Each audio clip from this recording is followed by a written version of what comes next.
Athens on a sunny morning.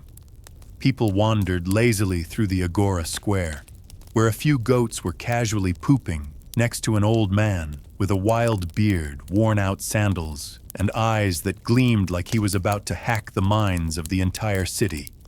He was not a prophet. He was not a general. He had no power, no gold. But everyone feared him, because he had one weapon asking the questions no one wanted to answer. They called him Socrates. They also called him the one who corrupts the youth, the one who disrespects the gods, and eventually, a criminal sentenced to death. But in reality, he was just the first victim of cancel culture in ancient Greece. Before we dive into the madness of the trial where a democracy sentenced to death, the very man who laid its foundation of rational thinking, if you are someone who wants to uncover the darker corners of history, the twisted truths, the forgotten stories, or the ones too terrifying to be printed in textbooks, go ahead and follow the channel, hit the like button, and let me know in the comments where you are watching from. Because the story you are about to hear is not just about an old man who asked too many questions. It is about how the world killed the truth by a majority vote, and why thousands of years later we still have not dared to ask again, what does it mean to be good listening? He is not done talking yet. Athens 399, before the Common Era, where democracy went to sleep and drama woke up. You think you have seen all the craziest trials, Amber Heard and Johnny Depp? Nah, O.J. Simpson getting warmer. But there has never been a trial where the defendant was an old man with no money, no books, no income, no political party, and no hate speech, yet still managed to shake an entire city to its core, like the welfare fund was about to collapse. Welcome to Athens in the year 399 before the Common Era, where a wild-bearded philosopher was dragged into court for asking too many questions. The city was suffocating. Athens had just been crushed in the Peloponnesian War. The empire had collapsed. Politics were tangled up like a burnt-out power cable. Democracy, once their proud badge of honor, what they used to call the cradle of Western civilization, had turned into a wobbly toddler manipulated by bitter old men like some ancient reality TV show. In the middle of this mess stood a man named Socrates. He owned nothing. He held no office, but he was the most annoying man in Athens because he carried the ultimate weapon, a relentless mouth and questions that made the elites want to bite down on a bag of salt. He did not teach in any school. He never wrote a single philosophical book. He just stood in the public square or sat in some corner of the marketplace, scratched his beard, and asked things like, so what exactly is justice? Or, if you do not know what goodness is, how do you know you are doing the right thing? Some people listened. Some scoffed. But some, especially those with reputation, wealth, and power, felt stripped bare under the light of his reasoning. And in Athenian society, being stripped bare was not something people forgave easily. Since he did not teach in a school, they could not ban him from campus. Since he never published anything, there was nothing to censor. Since he did not make political speeches, they could not accuse him of sedition. So how do you silence an old man who just keeps asking and asking and asking like a Stone Age chatbot? You put him on trial. You cancel him in public. You let the people vote on whether he deserves to be erased. Democracy, right? And so he was indicted. 2 charges so ridiculous, they sound like a joke, corrupting the youth, which meant making young people question morality and authority, and not respecting the gods officially approved by the city, because he dared to talk about the soul conscience and virtue instead of gossiping about who Zeus hooked up with this week. Imagine being sued for telling a child that Santa Claus is not real, except that child happens to be the mayor's kid. Socrates did not deny the charges. He did not apologize either. He accepted the summons as if he had been invited to appear on a famous podcast, walking into the courtroom with no lawyer, no prepared defense, no bribes. He stood alone, surrounded by cold stone walls facing hundreds of citizens who would decide his fate, and smiled as if he were merely beginning another conversation. The crowd expected him to plead to blame others or to show regret, but he did not perform the way they wanted. He opened his mouth, and Athens froze. "I know nothing," he said, "but at least I know that I know nothing." In a society where everyone was desperate to appear wise, that landed like a punch to the collective face. And then he began. Not with emotional arguments, but with questions. He did not beg for mercy. Instead, he held up a mirror to the absurdity of the very democracy that was judging him. Outside Athens was still a name that echoed across the world, the birthplace of art, science, philosophy, and politics. But inside that courtroom, they were sentencing a man to death for doing the one thing they once claimed to cherish thinking. This was no longer a trial.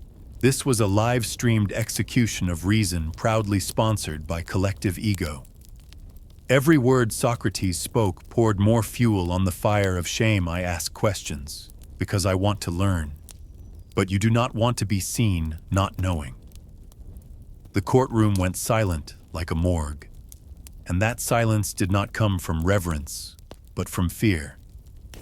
Socrates had no army. He had no followers on Agoragram, but he possessed a power far more dangerous, the courage to stare straight into hypocrisy without blinking. And so they feared him. A city that once stood against Sparta, that once gave birth to great men, artists, and thinkers, now trembled before an old man in frayed sandals simply because he asked, "What does it mean to be good in a society where the truth stings more than lies?"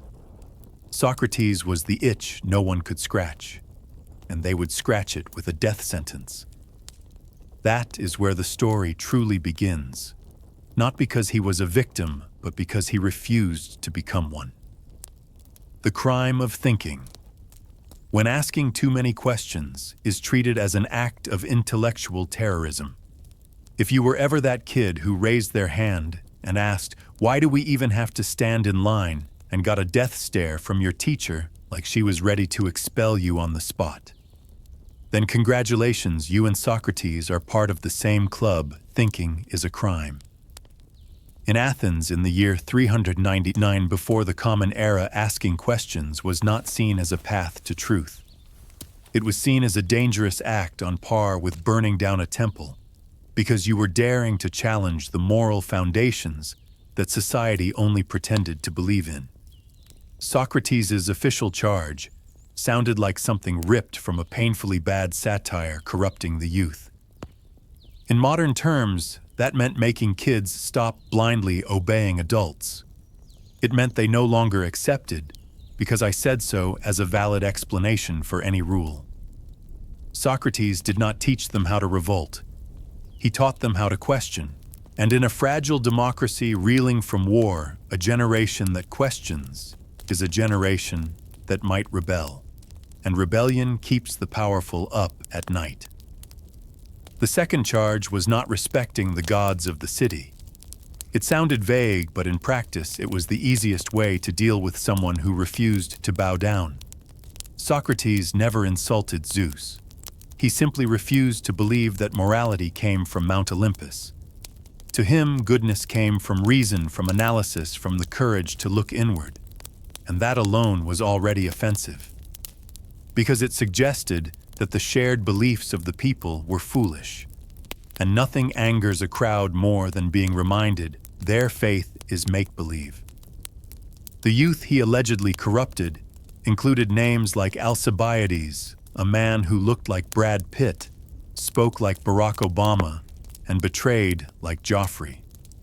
He was both a national hero and a deserter, a chaotic figure who made everyone's head hurt. And naturally, the people of Athens pointed fingers and shouted. Socrates taught him, that another student, Plato, was less dramatic, but still eccentric enough to craft an entire philosophical tradition built to oppose the very system that executed his teacher. Socrates did not directly lead anything, but he planted a virus of thought in the minds of his students, one that eventually evolved into what we now call Western philosophy. You have to understand, Athens at the time did not hate intelligence.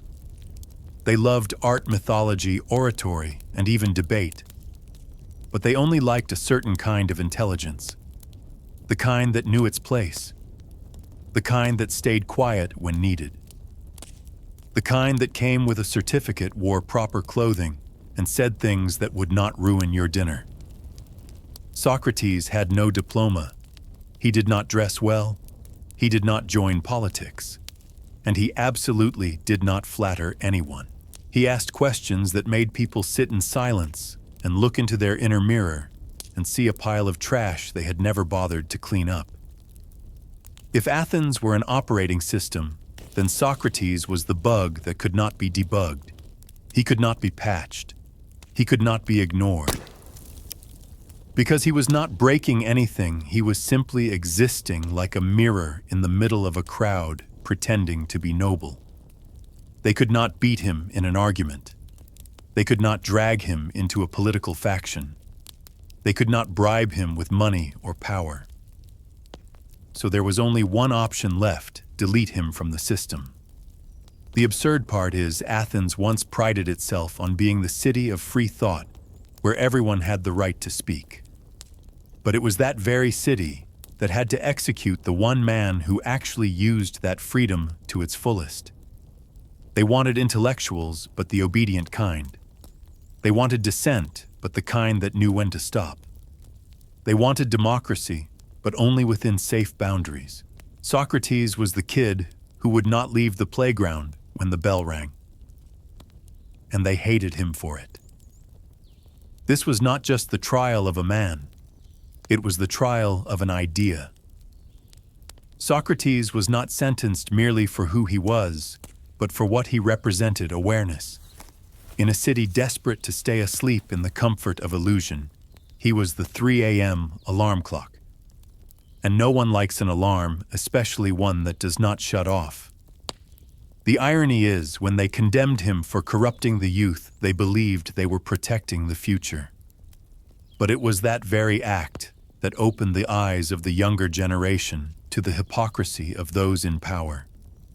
They did not stop the youth from asking questions. They made them start remembering.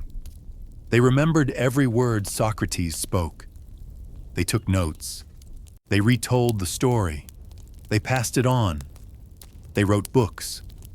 Athens wanted to erase him from collective memory, but instead they turned him into a historical landmark. Socrates did not teach people how to live. He taught them how to think. And once thinking is awakened, it cannot be forced back to sleep. You might think you are watching an old trial, but this is a play that never ended. Today, online, in schools, in parliaments, or at the local bar, new Socrateses are still being stared at with that same look of "do not stir things up," because asking questions will always be seen as disruptive to those who just want things to stay quiet. And so he was declared guilty, not because he was wrong, but because he was right at a time when no one wanted to hear what was right. That was the real crime. And that remains Socrates' most dangerous legacy. The accusers, ancestral version of the grumpy old men syndrome. If you have ever witnessed a group of people gather just to deal with someone who made them feel embarrassed about themselves, then you understand exactly what motivated the 3 men who accused Socrates. They were not cartoon villains. They were the embodiment of a society overly sensitive to truth, the kind of people who go to school and hate the teacher because he made me feel stupid. Miletus, Anytus, and Lycon came from different classes, different professions, but they all shared one bitter trait: the sting of being publicly exposed by Socrates and having no idea how to respond. Meletus was the youngest of the three, and also the easiest to manipulate. A mediocre poet, young, impressionable, and the perfect pawn to push forward as a frontman. When standing before Socrates, he trembled like a student unprepared for an oral exam, and like an experienced teacher spotting an opportunity, Socrates did not waste the chance to test him. Meletus, you say I am corrupting the youth. Then who is it that improves them? The lawyers, the lawmakers. But not everyone is a lawyer, right? What about regular citizens?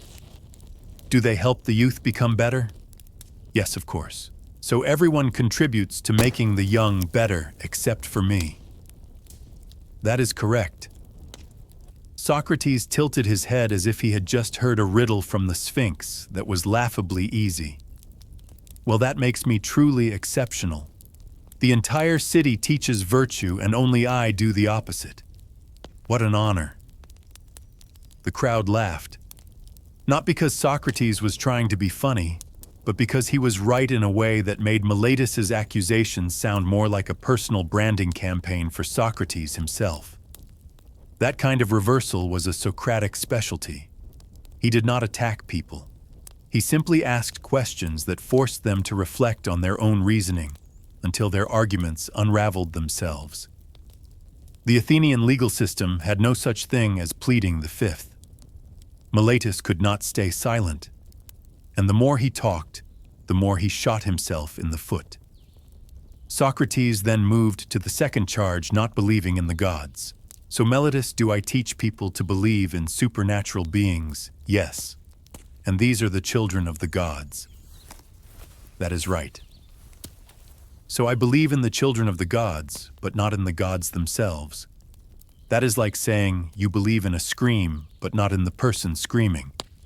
This time the crowd did not laugh. They fell silent, because they were beginning to realize this was no longer a trial. This was a classroom, and Socrates was the teacher, and everyone in the room had been forced to attend. Anytus was the second accuser, and far more dangerous. A veteran politician, former high-ranking official, and particularly allergic to independent thought. To Anytus, philosophy was a disease. He had openly declared that people like Socrates should be exiled from the city. In his mind, a good society was one where everyone knew their place, believed in tradition, and never asked questions. Socrates knew perfectly well that Anytus was not stupid. He was simply too afraid of being challenged. And in a room so tense it could snap, Socrates calmly asked, Anytus, do you have a son? Yes. Do you want him to become a good person? Of course. Then if he were interested in philosophy, would you let him study with someone like me? Absolutely not. I would forbid it from the very beginning. So you are a father who does not believe his son is smart enough to tell right from wrong. That question was not just aimed at Anytus. It struck at the entire mindset of Athens, a society where the powerful believed the young should only listen, not think. A city built on ideas, yet more afraid of intellectual freedom than of any invading army. Lycon was the third accuser. A public speaker, an expert in rhetoric who had once been uncloaked by Socrates in a live debate. His ego bruised, his reputation tarnished. Lycon became the one eager to throw more fuel on the fire. But Socrates did not even bother with Lycon. Perhaps he understood those who live by words can just as easily be destroyed by them. And Socrates saw no need to lift a finger. Inside the courtroom, Socrates was not afraid. The real opponent was not the three accusers. It was the collective anxiety of an entire society. He knew they did not truly want to kill him. They just wanted to silence the discomfort he brought. He was Athens in mirror mode, and no one likes to see themselves under an honest light. If I am found guilty, it is not because I have done wrong, he said, but because I refused to stay silent. Then he looked around. No fear, no anger, only clarity.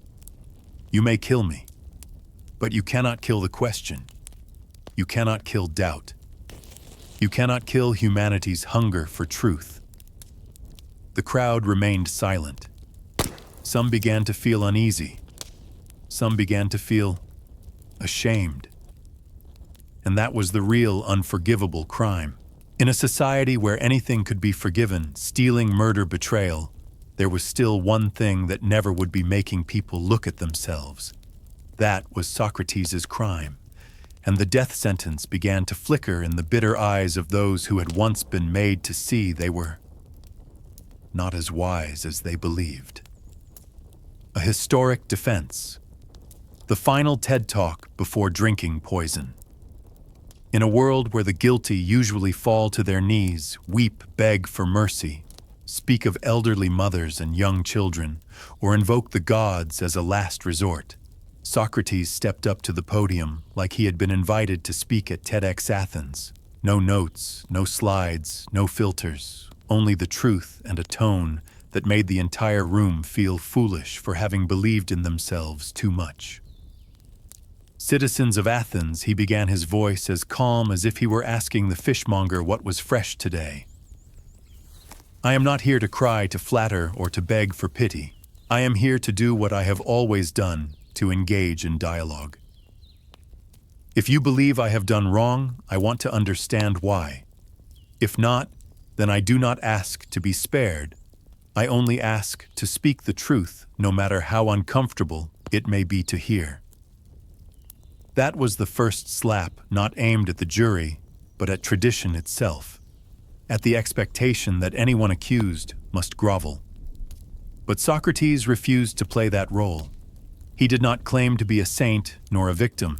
He was a dialoguer, a disruptor with questions. I am not wise, he said, but at least I know that I do not know. While many people in this city, with their reputations, their education, and their power, believe they know everything. He recounted his journey to find someone truly wise after hearing from the oracle at the Temple of Delphi, who had declared that no one was wiser than Socrates. He did not believe it, so he went out to meet politicians, poets, craftsmen, and discovered the most terrifying truth of all: the less people know, the more they believe they know everything. I spoke with a politician, Socrates said, his eyes glinting with subtle sarcasm, and yes, he knew how to govern.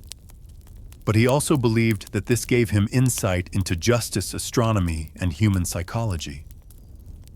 I walked away thinking he believes he knows but knows nothing, whereas I know that I know nothing. Perhaps that makes me slightly wiser than him. The crowd began to shift in their seats. A few chuckled nervously. Some frowned. Others avoided his gaze altogether. Because he was not just telling a story, he was stripping away the layers of pretense they wrapped themselves in every single day.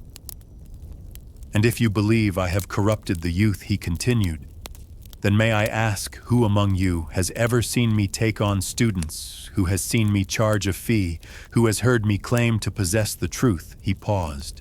I only ask questions.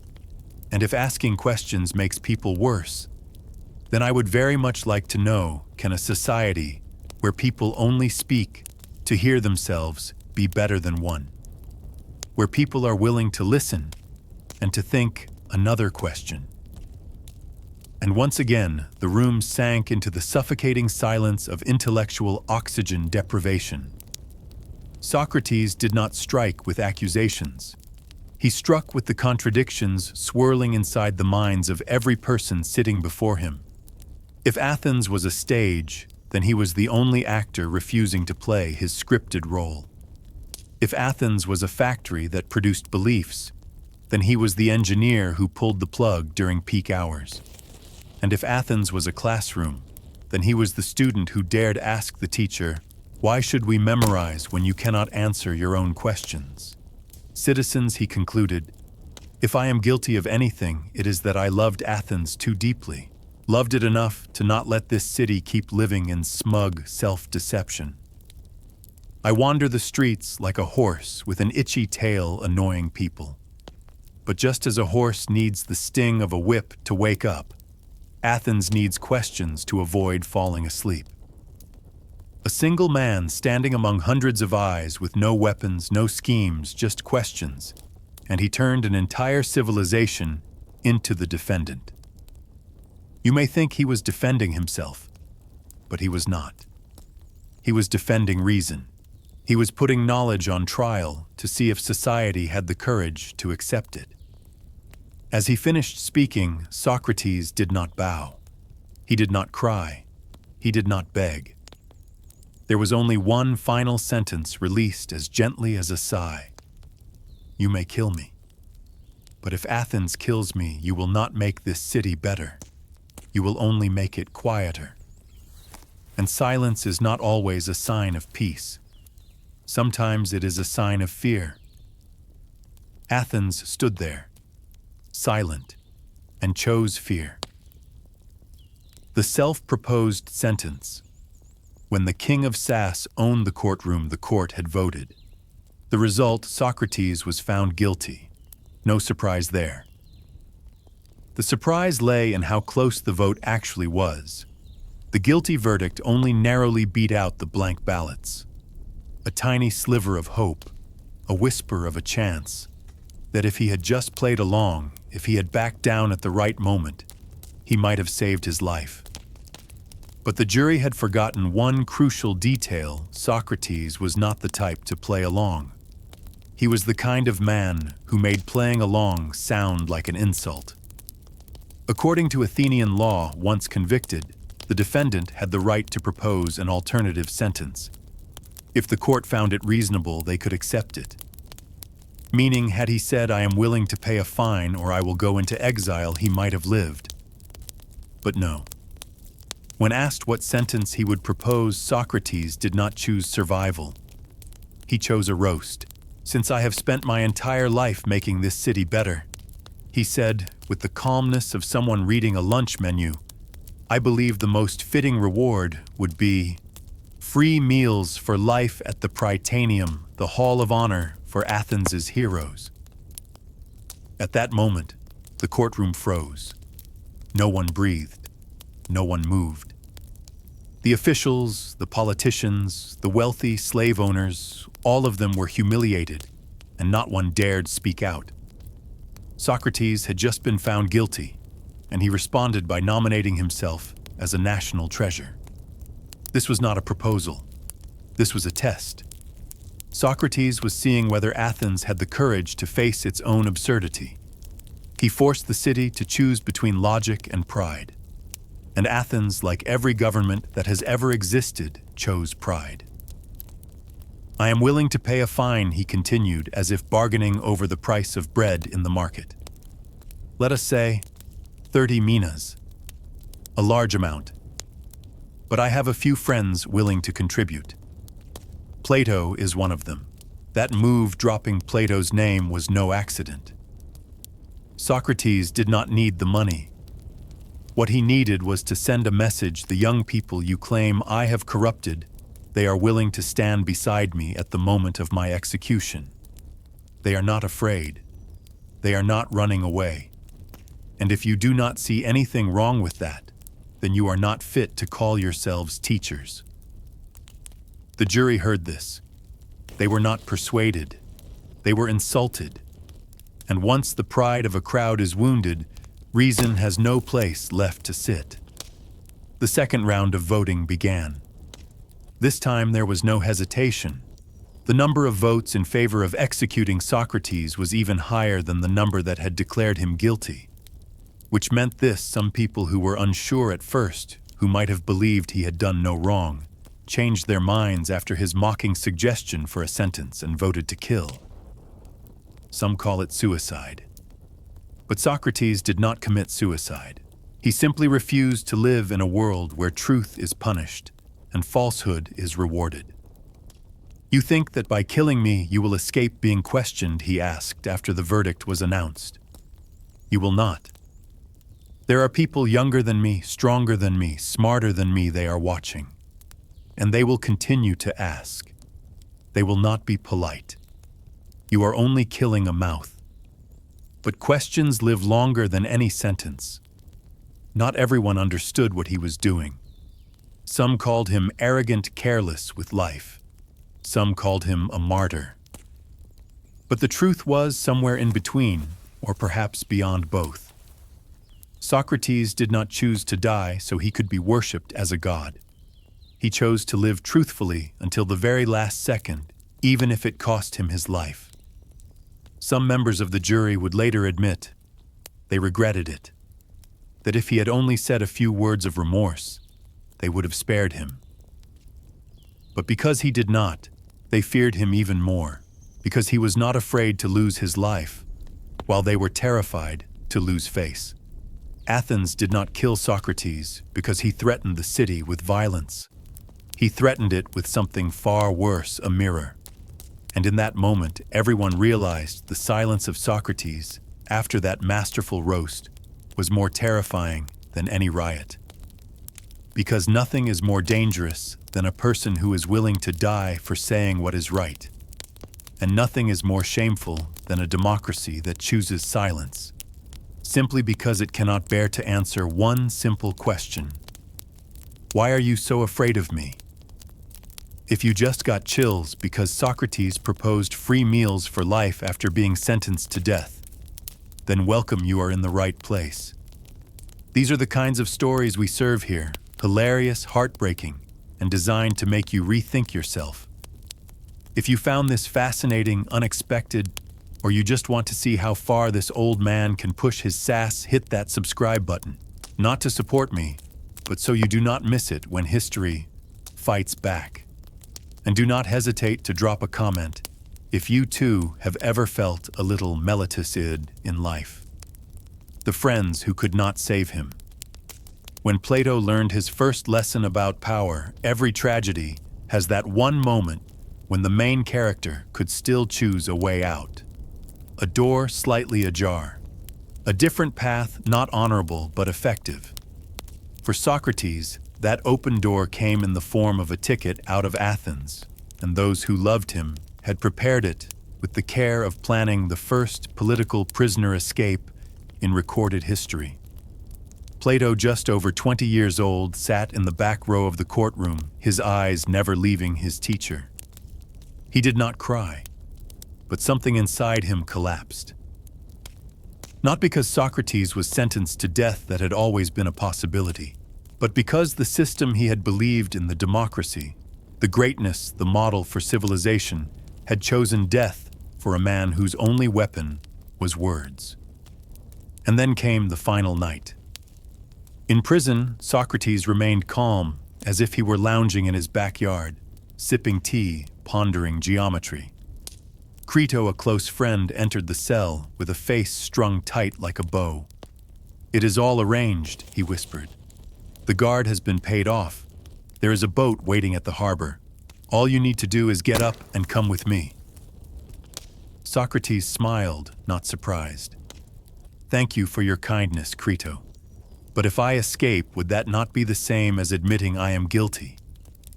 "Not because you are guilty," Crito snapped, "but because this city has made a mistake. And if I repay mistake with mistake, how are we any different?" Socrates replied, his voice low and grounded like soil after rain. In that moment, Crito understood something painful. You cannot save someone who refuses to live on compromise. You can only honor their decision and live on to tell the story. Plato, in a letter written years later, did not describe that night with tears. He described it with the collapse of belief. Socrates had been the first to make him believe that reason could triumph over the crowd, but Athens had taught him that reason by itself was not enough. Power was also necessary. And from that moment, Plato changed. He was no longer the student simply recording dialogues. He became the architect of an ideal society where philosophers would not just speak but rule.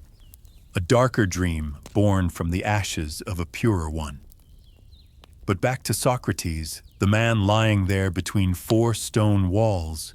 His wife and child were allowed to come say goodbye.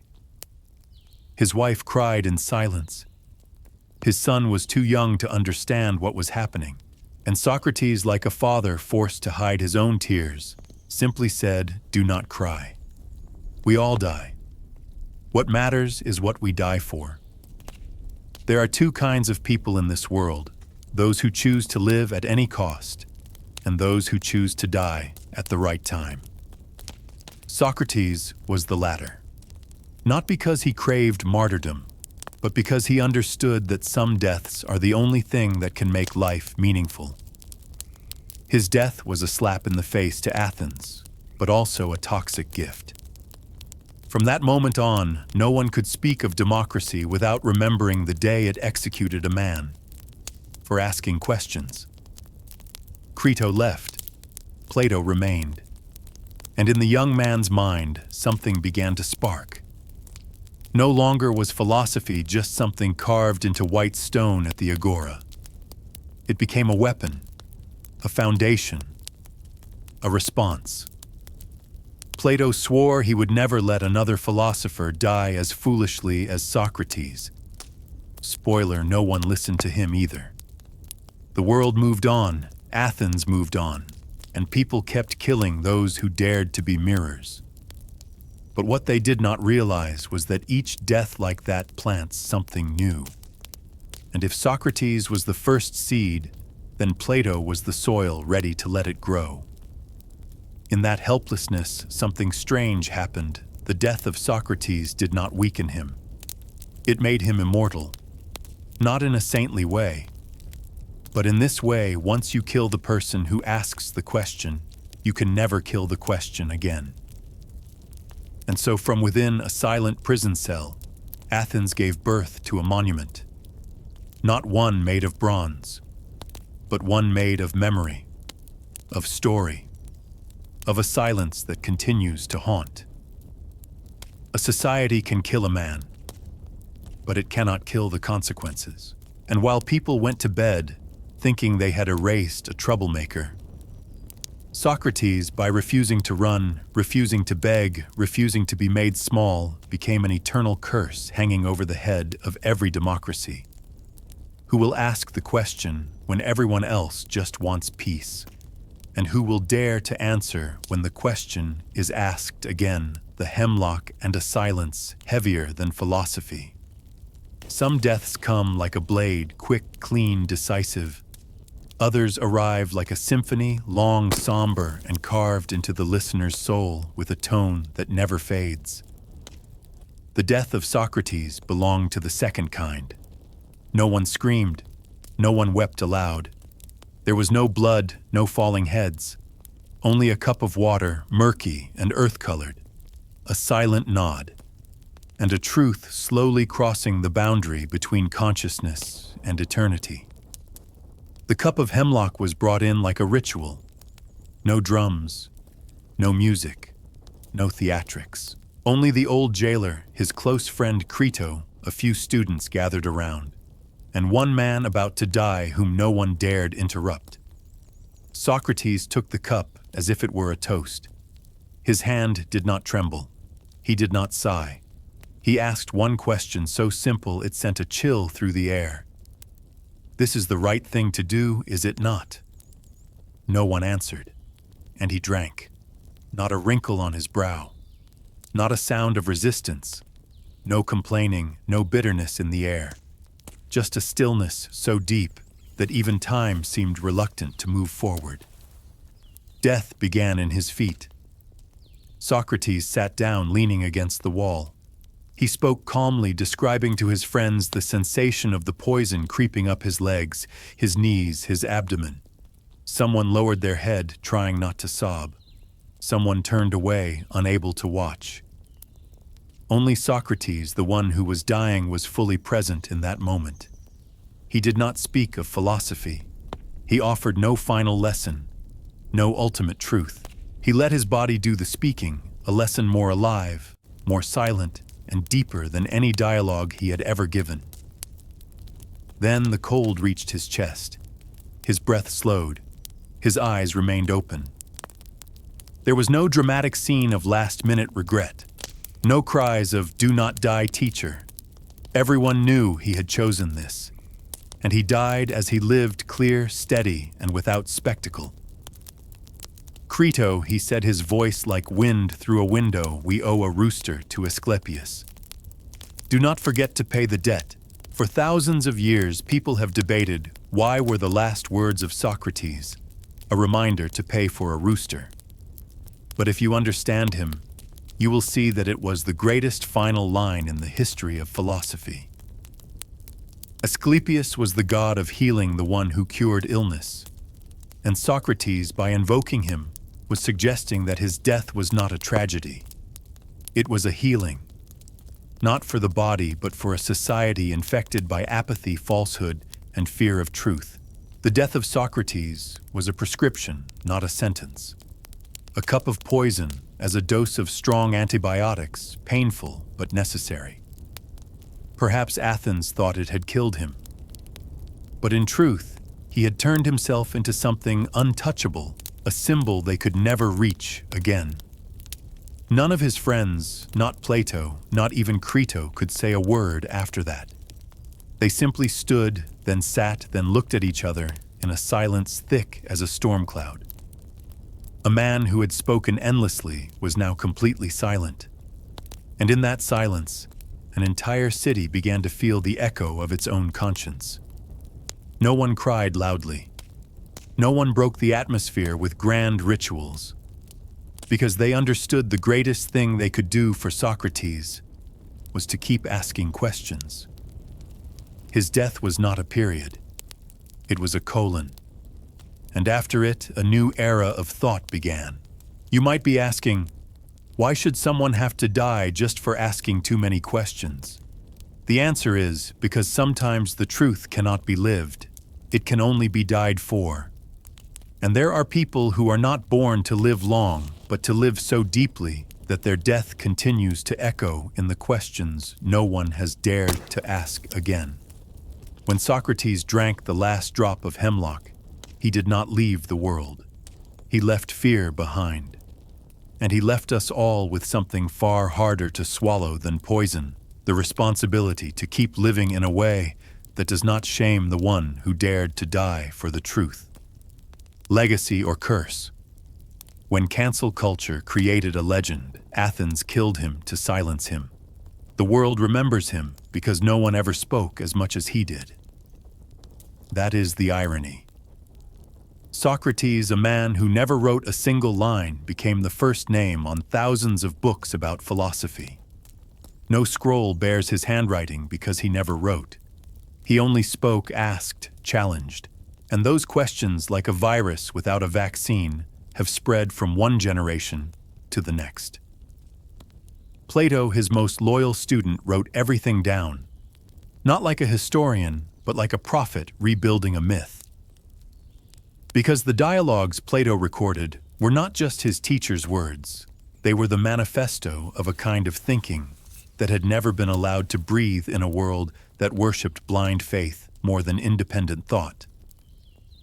The death of Socrates did not end his philosophy. It replicated it. Each student who left that prison cell carried a part of Socrates within them, his way of asking, of pushing back, of pausing just long enough for an answer to squeeze out like a pimple of thought. From that moment on, all of Western philosophy was essentially an expansion pack for one old man trolling people in the agora. We call him a philosopher, the father of Western thought. But if you dropped him into today's world, Socrates would never get invited to give a TED Talk. He would be reported on Twitter, banned from Reddit for spamming questions, kicked out of classrooms for disrupting the learning environment. In an era where everyone speaks live streams and has their own opinion, a man who only asks, "Are you sure?" becomes a menace. If Socrates were alive today, he would definitely have his own podcast. Something like I Know Nothing with Socrates. Each episode 2 hours long, the guest you and the questions never ending. But without a doubt, millions would listen. Because in an age of opinion overload, simple questions have become rare, a kind of intellectual luxury. What made Socrates immortal was not that he was right. It was that he was not afraid to be wrong. While everyone else was racing to prove how smart they were, He stood still, stroked his chin, and asked, "But what if I am wrong?" And in that moment, he became the mirror that every self-proclaimed intellectual finds uncomfortable to look into. Because he did not perform knowledge. He dismantled it like an engineer taking apart a watch just to see what actually worked and what was just empty ticking. And that is why those in power, whether in ancient Athens or today, have always feared people like him. You cannot bribe someone who wants nothing. You cannot threaten someone who does not fear death. You cannot manipulate someone who does not buy into scripted narratives. All you can do is try to silence them. But if you do, you turn them into fire. The big question is not, was Socrates right or wrong? The real question is, we those who read him, reference him, meme him, do we dare to live like him, not to die heroically drinking poison, but to live without staying silent in the face of absurdity, to live without pretending to be wise, to live without deceiving ourselves with empty, pretty words. Socrates asked, "What is justice?" Maybe we should be asking, what is my definition of "I know" based on? And then as night falls in the dim glow of a screen, in a world buzzing with voices and the fear of being unfollowed, remember that there was once an old man who died, just for asking, "Why do you believe that?" And no one dared answer. They only knew how to kill. You can close this video now. You can scroll to the next clip. But that question, it stays. It will knock on the door of your mind. And if you are brave enough to open it, you will find Socrates sitting there, not preaching, not shouting, just stroking his beard and asking you, "So, what do you live for?" Thank you for staying with me to the very end of this story, where a single cup of poison gave birth to an immortal legend. If this made you shiver, made you curious, made you see a piece of yourself in Socrates' questions, then you are not alone. Hit that subscribe button so you do not miss the next story, dark, unexpected, and haunting. Leave a comment if you have questions, reflections, or just want to say something to the old man who refused to be silent. History never really ends, and we are only just beginning to tell it again.